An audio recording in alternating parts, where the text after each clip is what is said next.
যেই মাত্র আল্লাহর পয়গম্বর জড়িয়ে ধরছে রে, সাথে সাথে তার কান্না থেমে গেছে। আল্লাহর নবী জিজ্ঞেস করে, খেজুর গাছ কেন তুমি কান্নাকাটি করো?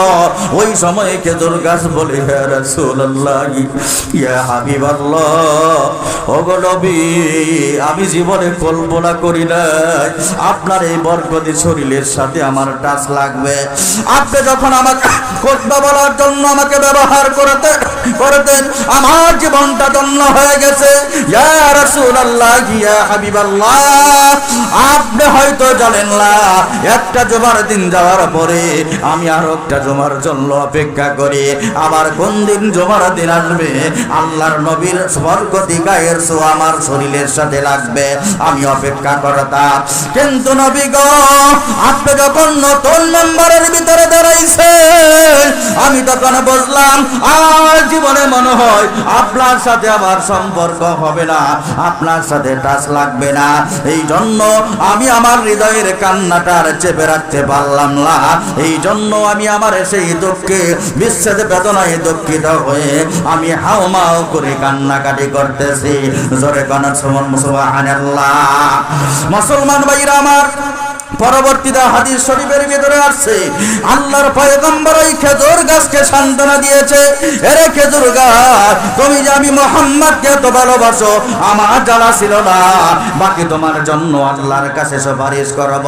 কিতাবের ভিতরে লেখা, আল্লাহ রাব্বুল আলামিনের কাছে রাসূল সুপারিশ করেছে, ওই মরা খেজুর গাছকে মানুষের রূপ দিয়া আমার আল্লাহ রাসূলের সাথে একই জান্নাতের বাসিন্দা বানায়া দিবে। আমার বলার উদ্দেশ্য হলো, মরা খেজুর গাছ যদি কথা বলতে পারে তো হাঁস কথা বলবে, এটা বড় আশ্চর্য ব্যাপার। কোথায় অনেকেই বলে যে এই যে হুজুর শুরু করলো, হাঁস কোনোদিন কথা বলতে পারে? এই যে বানায় কথা বলা শুরু করলো, গাঁজাখড়ি কথা শুরু করলো। আরে অসংখ্য প্রমাণ আছে নবী রাসূলদের সাথে গরু ছাগল কথা বলছে, হরিণ কথা বলছে। কথা ঠিক না বেঠি? মুসলমান ভাইরা আমার, হাঁস ডাক দিয়ে বলে, জামানার পয়গম্বর মুসা, আপনি তো আল্লাহর সাথে কথা বলার জন্য রওনা করেছেন। আপনার কথা শেষ হওয়ার পরে আমি হাঁসের পক্ষ থেকে আল্লাহর কাছে জিজ্ঞেস করবেন, আল্লাহ তাআলা আর কতদিন পরে বৃষ্টি দেবে? সুবহানাল্লাহ। এবার পয়গম্বর মুসা তোর পাহাড়ে চলে গেলেন, আল্লাহর সাথে কথোপকথন করলেন। পরিশেষে হাঁসের পক্ষ থেকে প্রশ্নটা মহান আল্লাহর কাছে পেশ করলেন। মারহাবা। মুসলমান ভাইরা রে আমার, আল্লাহ রাব্বুল আলামিন পয়গম্বর মুসাকে বলল, ইয়া জামানার পয়গম্বর মুসা, আমি আল্লাহ রাব্বুল আলামিন একদিন পরেও বৃষ্টি দেব না, এক সপ্তাহ পরেও বৃষ্টির ফয়সালা করি নাই, আমি আল্লাহ এক মাস পরেও বৃষ্টির ফয়সালা করি নাই, 1 বছর 2 বছর পরেও বৃষ্টির সিদ্ধান্ত নেই নাই, আমি আল্লাহ বৃষ্টির ফয়সালা করেছি আজ থেকে আরো 40 বছর পরে।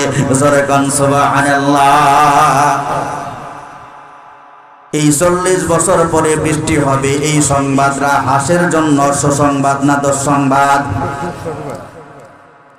নিঃসন্দেহে এটা হাঁসের জন্য বিশাল বড় একটা দুঃসংবাদ। এবার পয়গম্বর মুসা মনে মনে চিন্তা করেন, আমি এই সংবাদটা কেমন করে হাঁসকে বলবো? মুসলমান ভাই, পয়গম্বর মুসা মনে মনে চিন্তা করতেছে, এই দুঃসংবাদ যেন হাঁসকে বলতে না হয়, ওই হাঁসের সাথে যেন দ্বিতীয় সাক্ষাৎ না হয়। কারণ আমাদের মেজাজ হলো যে আমরা সুসংবাদ এই রকম আগ্রহের সাথে দিতে চাই, দুঃসংবাদ কিন্তু দিতে চাই না। কথা ঠিক না বেঠিক? সুসংবাদ দেওয়ার জন্য ব্যাকুল হয়ে যায়। স্কুলের রেজাল্ট ভালো হয়েছে, সন্তান আর দেরি করে না, তাড়াতাড়ি তাড়াহুড়া করে বাড়ির দিকে দৌড়াইতে থাকে। এমন ভাবে দৌড়ায় মরবে না বাঁচবে সেটাও খেয়াল করে না, কারণ তার বাবার কাছে সুসংবাদ দেওয়া লাগবে, মায়ের কাছে সুসংবাদ দেওয়া লাগবে, আমার রেজাল্ট ভালো হয়েছে। খালার কাছে, খালুর কাছে, নানার কাছে, নানুর কাছে সুসংবাদ দেওয়ার জন্য ব্যাকুল হয়ে যায়।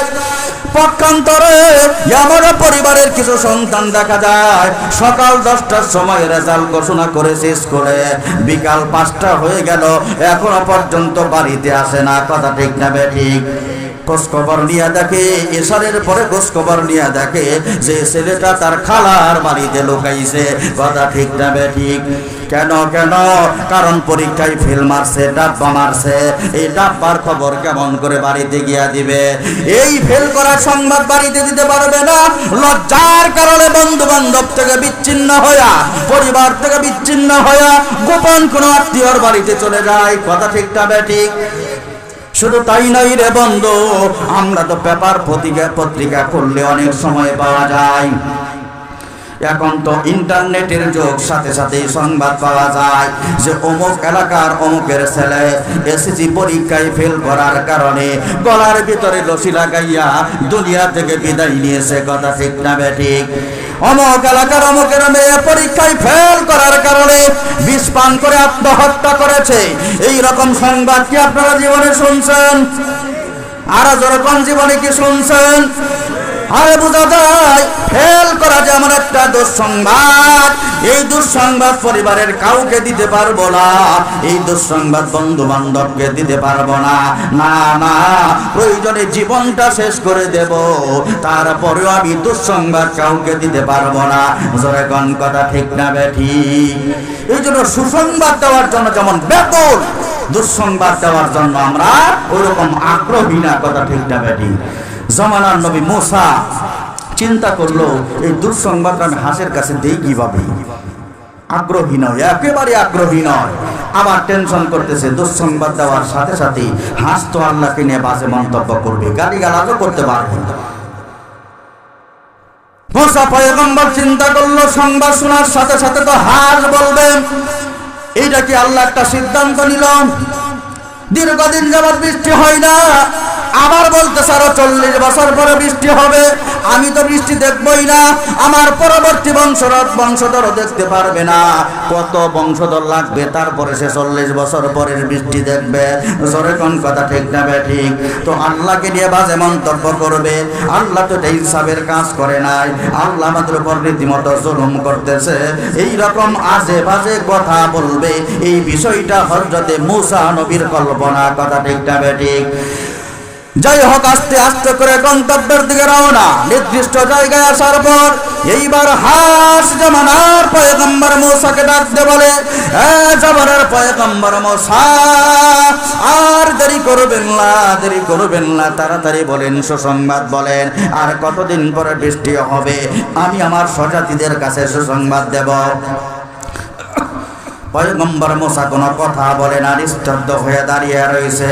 আর একজন জজ্জবের সামনে আসামি যেই রকম ভাবে দাঁড়িয়ে থাকে, পয়গম্বর মুসা জমিনের দিকে তাকাইয়া আসামির মতো দাঁড়িয়ে রয়েছে। কারণ দুঃসংবাদ জবান দিয়ে বের হইতে চাই না।